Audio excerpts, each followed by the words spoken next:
Баршаңызға қайырлы күн достар. Сіздермен бүгін үй жағдайында қуыруды қажет етпейтін, духовкада жасалатын картошка фридің рецептімен бөлісемін. Өте дәмді әрі қытырлақ болып шығады. Майға қуырып жасағынан артық болмаса кем емес. Өзіңіз үшін де, балаларыңыз үшін де зиянсыз әрі қолжетімді. Міндетті түрде балаларыңызға жасап беріңіздер. 100% көңілдерінен шығады. Видеоны міндетті түрде соңына дейін көріңіздер. Видео ұнаса лайк басып, комментарий жазып, каналыма тіркелуді ұмытпаңыздар. Қазақша каналымның дамуына қолдау білдіріп жіберіңіздер. Картошкаларды жақсылап тазалап алып, видеода көріп тұрғандарыңыздай орташа көлемде ұзыншалап турап аламыз.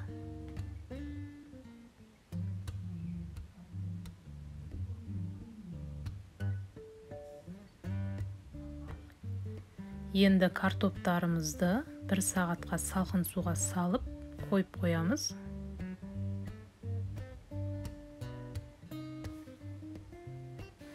Дайын болғанша өте керемет әрі қарапайым фри үшін соус дайындайтын боламыз. Бұл соус картоптың кез келген түрімен жақсы үйлеседі. Қуырылған болсын, духовкада піскен болсын, тіпті картоп пюресімен де қолдансаңыздар болады. Ең алдымен 1-2 бас чеснокты үкіштің майда көздерімен жақсылап өткізіп аламыз. Укропты ұсақтап тураймыз.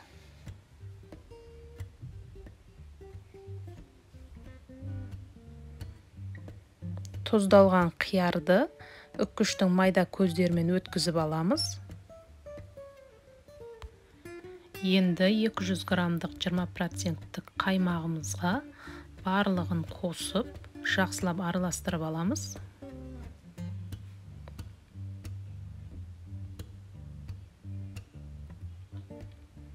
Дәміне қарай қарабұш қосамыз.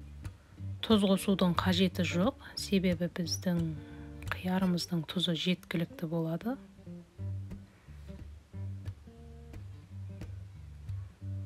Міне осымен біздің қарапайым соусымыз дайын болды. Енді картоптарымызды судан шығарып алып, қағаз майлықтарға құрғатып аламыз.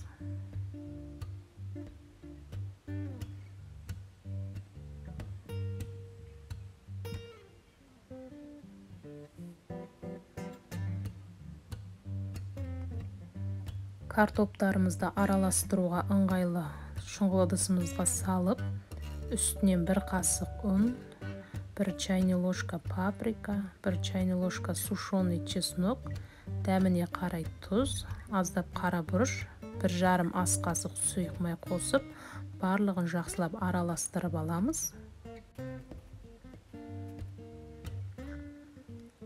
Формамызға пергамент қағазын төсеп, картоптарымызды салып жақсылап орналастырып аламыз. Қызып тұрған пеште 180-200 градус аралығында 25 минут пісіріп аламыз. Өздеріңіздің пештеріңізге қарайсыздар. Төмен температурада пісірмеңіздер, міндетті түрде жоғары температурада болу керек. Сол кезде картоптар қытырлақ болып шығады. Міне фриіміз дайын болды. Өте дәмді болып шықты. Балаларға да қатты ұнады. Сіздерге де ұнайды деген ойдамын. Сіздер де үйде жасап көріңіздер. Балаларыңызды қуантып қойыңыздар. Видеоның соңына дейін көрген болсаңыздар, лайк басып, комментарий жазып, достарыңызбен бөлісуді ұмытпаңыздар. Және де менің каналыма тіркеле кетіңіздер. Баршаңызға ас болсын.